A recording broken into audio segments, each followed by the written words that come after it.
जलावा चढ़ावे जई हो जलावा चढ़ावे जई हो शिवलावा गे पगली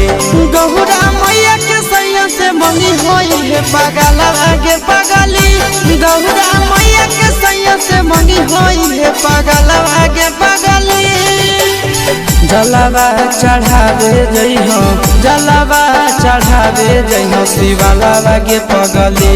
गौरा मैया के सैया से मंगी होई है पगलावा गे पगली गौरा मैया के सैया से मंगी होई है पगलावा गे पगली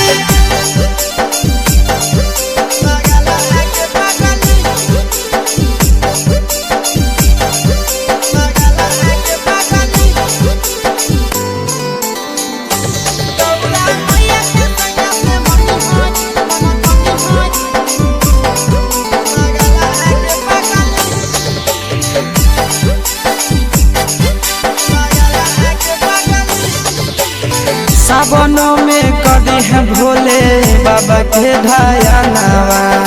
सातो जन्म हमारे के मानी है सजनावा सावनों में कदी है भोले बाबा के ढायानावा सातो जन्म हमारे के मानी है सजनावा पूजी हो चरनिया पूजी हो चरनिया मतवालावा के पगली गौरा मैया के सैया से मंगी है पगला आगे पगली गौरा मैया के सैया से मंगी है पगला आगे पगली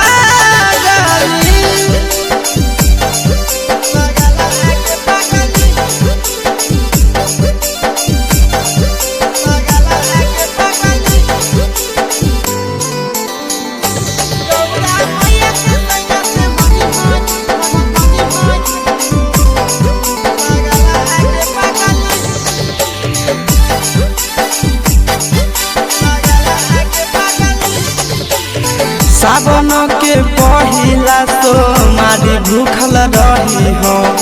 दिलावा के बतिया भोले बाबा जी से कही हो